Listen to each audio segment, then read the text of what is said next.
My name is Haley Morrison. I'm 34 years old. And the moment my brother decided I didn't belong at his wedding, I didn't cry. I didn't yell. I didn't throw my phone across the room or collapse onto the kitchen floor like people do in movies. I was standing in my kitchen in Charlotte, carefully folding ivory linen napkins, one crisp edge over the other, for what I believe was going to be Matthew's rehearsal dinner. 6 words changed everything. You're not coming to the wedding. That's it. No explanation, no hesitation, no room to ask why. Just those words glowing on my phone screen, stark and final, like a verdict already passed. My hands froze mid-fold. At first, my brain refused to accept it. That strange delay between seeing something and understanding it. I told myself it had to be a mistake. Matthew had sent the text to the wrong person, or his phone had been hacked, or maybe Brittany, his fiancée, had taken his phone and was playing some twisted joke. I called him immediately. Straight to voicemail. I tried again. Nothing. Then another message appeared. It's Brittany's decision. We've decided. Don't make this harder than it needs to be. We've decided. I set my phone down on the granite countertop and just stared at it, like it might rearrange itself into something that made sense if I waited long enough. The house was silent. Not the comfortable kind of silence, the kind that feels earned after a long day, but the heavy kind. The kind that presses against your chest. No TV humming, no dishwasher running, just the soft, relentless ticking of the antique clock my mother left me, marking the exact moment my little brother erased me from the most important day of his life. I picked up my phone again and typed why. Then I deleted it. What could I possibly say that wouldn't sound like I was begging? Instead, I sent one sentence. I thought I was helping. No reply. I walked into the dining room where every inch of the table was covered in wedding materials, venue contracts, catering invoices, florist agreements, seating charts, color swatches, timelines, emergency backup plans. Every single page organized, every single detail handled, by me. Matthew and Brittany were both working brutal hours. Matthew at the bank, Brittany finishing her nursing residency at Carolina's Medical Center. I'd stepped in because that's what I always did. I didn't ask for credit. I didn't want recognition. I just wanted him happy. Apparently, love only counts until it becomes inconvenient. I sat down slowly and let my mind drift backward, through years of quiet sacrifices no one ever acknowledged. The promotion I turned down because Matthew needed help with college tuition. The weekends I spent driving him to baseball tournaments instead of building a life of my own. The nights I worked double shifts at the restaurant so he wouldn't have to get a job while finishing his degree. When Matthew graduated from UNC, I stood at the very back of Kenan Stadium. No one saved me a seat with the family. I watched from the upper rows as Dad hugged him and our stepmother Linda snapped photo after photo, celebrating the success I had quietly helped make possible. I never told Matthew I'd cashed out part of my 401k to help with the down payment on his townhouse in South End. He was so proud, talking about how he'd made it at 25. I didn't want to dim that light with the truth. When he first told me about Brittany, I was genuinely excited. She's brilliant, he'd said over dinner at the Capitol Grill. You're going to love her, Haley. She gets things done, just like you. I tried. I brought flowers when they came over for the first time. Offered guidance with wedding planning. No pressure, I'd said. I co-signed vendor contracts so they could get better rates. Called in favors from people I knew from my event planning days. The coordinator at the Mint Museum recognized my name immediately. One handshake, one signature. Their dream wedding, half the price. Brittany hugged me that day and called me her wedding fairy godmother. She posted about it online. So lucky to have an amazing future sister-in-law. That was 4 months ago. Now, apparently, my presence would cause unnecessary tension. I opened the drawer where I kept the wedding binders. 3 of them. Color-coded. Labeled. Perfect. They had no idea whose name was actually on everything. That night, my boyfriend Daniel came over. He didn't try to fix anything. He didn't tell me to call Matthew or smooth things over. He just sat beside me on the couch, listening as I explained what had happened. They didn't just uninvite you, he said quietly. They erased you. And for the first time since the text arrived, something inside me cracked. Not loudly, just enough to let the truth in. I wasn't unwanted because I'd done something wrong. I was unwanted because I'd finally become inconvenient. And that realization, that was the moment everything began to change.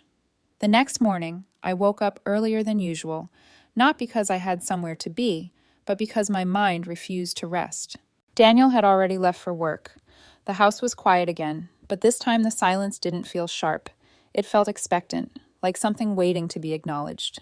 I made coffee and carried my mug into the dining room. The binders were still there. 3 thick binders, perfectly aligned, their laminated labels catching the morning light. Venue, vendors, logistics. I hadn't touched them since the night before. I'd been too tired, too hollow. But now, standing there barefoot in my robe, something steadier settled into my chest. I pulled out the first binder. Venue contract, Mint Museum, September 15th. I flipped through the pages slowly, actually reading instead of skimming the way I had 100 times before. Dates, payment schedules, cancellation clauses, refund policies. Then my eyes landed where they always had, but this time I didn't glance away. Primary contracted party, Haley Morrison. Not Matthew Morrison, not Brittany Chen. Just me. I felt a strange tightening in my throat. I turned to the next contract. Catering. Same thing. Florist. Same. DJ. Same. Photography. Same. Every agreement, every signature, every financial obligation. Mine. At the time, it hadn't seemed important. I'd offered to handle the paperwork because I understood contracts, because I knew how to negotiate, because I wanted things to go smoothly for them. But now, with the weight of that text still echoing in my head, "You're not coming to the wedding," the meaning of those signatures shifted. This wasn't just paperwork. This was infrastructure, and I was the one holding it together. My phone buzzed on the table. A text from my best friend Carmen. "Matthew told everyone not to bring up the wedding around you. Said you were struggling with boundaries."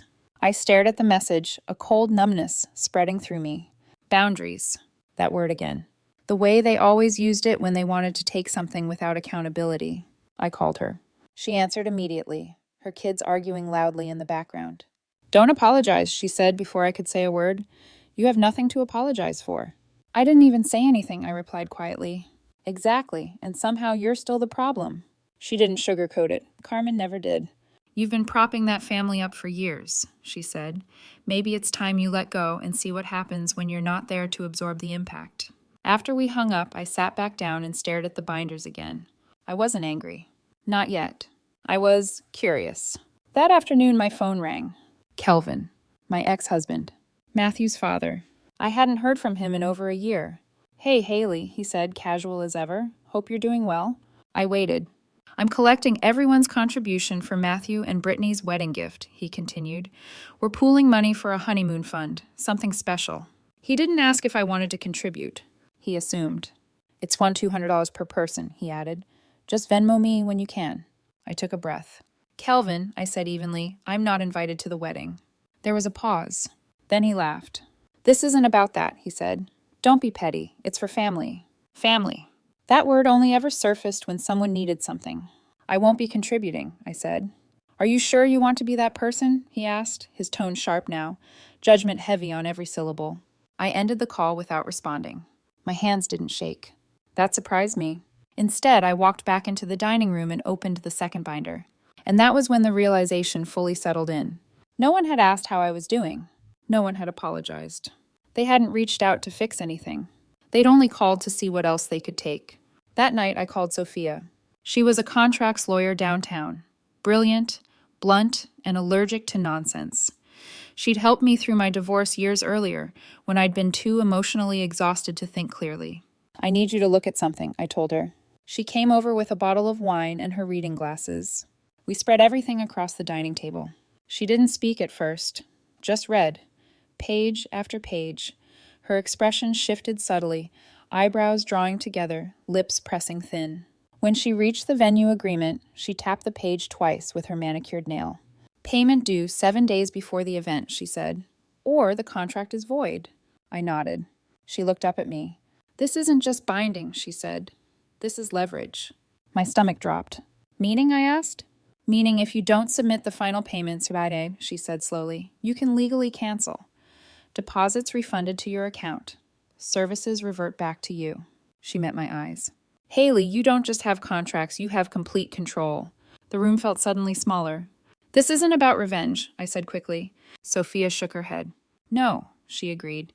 "It's about protecting your investment, your time, your money, your energy." She leaned back in her chair. "They erased you from the story," she said. That doesn't mean you have to keep funding the ending. After she left, I poured myself a glass of Pinot Grigio and opened my laptop. No music. No distractions. Just the soft glow of the screen and the quiet clarity of a woman who had finally stopped explaining herself. I drafted the first email. To whom it may concern. Professional, calm, clean. I attached the contract clause, highlighted the payment deadline. Then the next, and the next. 4 emails total. Each one precise, emotionless, legally airtight. I scheduled them all to send at exactly 9:00 a.m., 7 days before the wedding. Not as a threat, not as a warning, just as a withdrawal. When I finished, I closed the laptop gently and folded my hands in my lap. There were no tears this time, just stillness. Upstairs, hanging untouched in the back of my closet, was the dress I'd bought for the wedding. Soft blue, elegant, carefully chosen so I wouldn't outshine the bride. I left it there. The next morning, I opened a new browser tab and typed one word, Myrtle Beach, and for the first time in days, I smiled. Friday morning arrived quietly.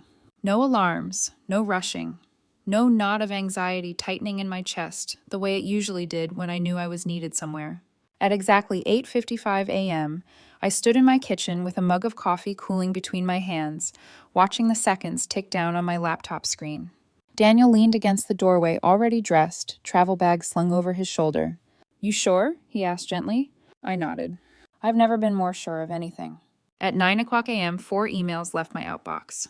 No dramatic flourish, no anger-filled message, just a soft, mechanical whoosh as months of assumed labor disappeared from systems that had never questioned who was holding everything together.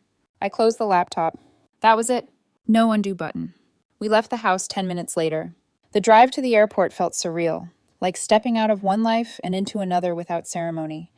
I watched Charlotte slide past the window, office buildings, familiar intersections, the coffee shop where I used to meet Brittany to go over floral samples. My phone buzzed once, then twice. I turned it face down in my lap. At the airport, I checked my bag without thinking about it. Daniel grabbed our boarding passes, smiling like this was just another weekend getaway.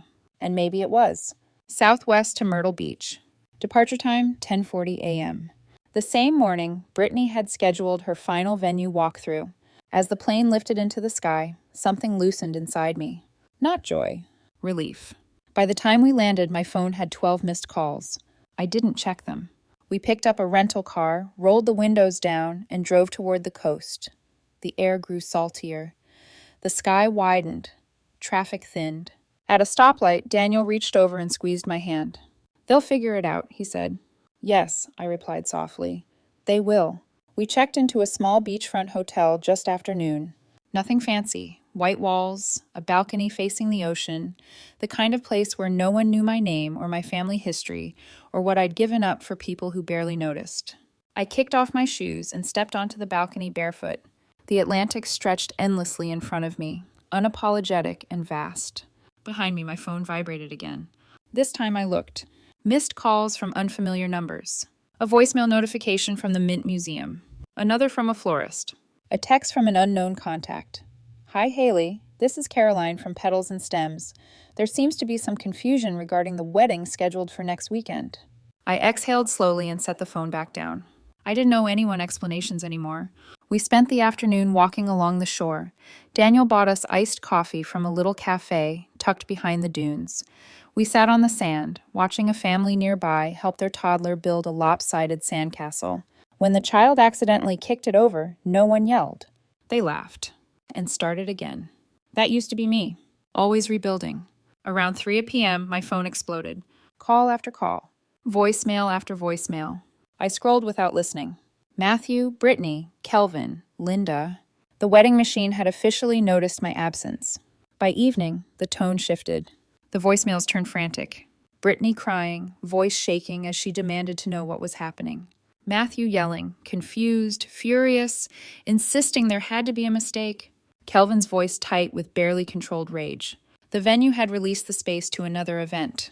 The caterer hadn't shown. The florist had refunded everything, to my account. Someone had tried to piece together replacements at the last minute, but weddings don't work that way. You can't rebuild a house the morning it's supposed to shelter people. Daniel ordered takeout. We ate on the balcony as the sky turned orange and pink. I felt strangely calm, like I'd finally stepped out of the blast radius of someone else's chaos. Later that night, one voicemail remained unheard. Matthew. I hesitated. Then I pressed play. Haley, he said, quieter than the others. Not calmer, just worn down. I don't understand what happened. Brittany is devastated. Everyone's angry. I don't know how to fix this. You have to call me back. I closed my eyes. For a moment, I almost felt sorry for him. Almost. But understanding too late doesn't undo damage already done. The wedding day came and went without me. I stayed on the beach, coffee in hand, watching the tide roll in and out. The breeze carried just enough salt to sting, but not enough to hurt. My phone showed 93 missed calls. I didn't listen to a single one. That afternoon, as the sun dipped lower, I felt something I hadn't felt in years. Peace. Not the fragile kind that depends on everyone else behaving. The real kind. The kind that exists when you stop offering yourself up to be used. Back in Charlotte 2 days later, the air felt different. Cleaner. Like a storm had passed through and taken something stale with it. I unpacked slowly, deliberately. Then I went to the back of my closet and pulled out the blue dress. I stared at it for a long moment. Then I folded it carefully and placed it in a donation box along with the matching heels and clutch. Someone else could make memories in them. That evening, I sat at my kitchen table with a pen and a single sheet of stationery. Not an email. Not an explanation. Just a note. You uninvited me from the wedding. I wasn't trying to be a guest. I was the one who built it. You tore it down yourself. I folded it once, slipped it into an envelope without a return address, and walked it down to the mailbox at the end of my street. There would be no reply. That wasn't the point. Some stories don't end with reconciliation. Some end with clarity. And that, I realized as I walked back inside, was more than enough. The morning after I mailed the note, I woke to sunlight spilling across my hardwood floors. For a moment, I lay still, listening. No buzzing phone, no urgent messages, no one needing me to fix something they'd broken. Just quiet. I made chamomile tea and opened the windows, letting the early autumn air drift in. The neighborhood in Myers Park was waking up, joggers passing, a dog barking once before being shushed, the distant hum of traffic easing into the day. Life moving forward, without me managing it. By noon, the messages slowed, not because the situation had resolved, but because there was nothing left to say. No more demands, no more accusations disguised as concern. The silence felt different than before, lighter, honest. Daniel came by in the afternoon. He didn't ask for updates. He just sat with me at the kitchen table, the same place where I'd once planned a wedding down to the last folded napkin. You okay? He asked. I thought about it. I'm not angry, I said finally, and that's how I know I'm done. He smiled, soft and understanding. That evening, I took a long walk through the neighborhood, past the old church on the corner, past the brick houses with their carefully tended gardens. No one looked twice at me. I liked that. No spotlight, no drama, no role to perform. Just a woman walking, unburdened. Matthew didn't call again. Neither did Brittany. Weeks passed. Then months. I heard fragments through extended family. The wedding had been postponed, then quietly reassembled, smaller. Different venue, less polished. I never asked for details. I didn't need them. What I needed had already happened. One evening, as winter edged closer, I found an old photo tucked into a drawer. Matthew at 12, grinning gap-toothed on a beach trip years ago. Me behind him, sunburned and smiling, holding his shoulders steady as he posed. I stared at it for a long time. Then I put it back. Some memories don't need to be erased to lose their power. I didn't block anyone. I didn't demand apologies. I didn't stage a final confrontation. I simply stopped participating. And that, I learned, was the part they couldn't understand. Because when you're used to someone always being there, absorbing, smoothing, sacrificing, you assume they always will be. Until they don't. One night, months later, my phone buzzed with a single message. From Matthew. I hope you're okay. I read it once, then set the phone down without replying. I was okay. More than okay. I was whole. I'd spent years confusing love with endurance, convincing myself that being needed meant being valued, that if I just gave enough time, money, energy, I'd eventually earn a seat at the table. But love without respect isn't love. It's performance. And I was done performing for an audience that had already decided I didn't deserve a place. On a quiet Sunday afternoon, I sat at my dining table again. No binders, no contracts, no timelines. Just a blank space. And instead of feeling empty, it felt open, like something new could finally exist there. The ocean had taught me something I hadn't understood before. Some tides aren't meant to be fought. Some are meant to carry things away, expectations, obligations, versions of yourself that no longer fit. And sometimes the most loving thing you can do is let go. I never did find out whether Matthew ever truly understood what happened. But I understood myself, and that was enough.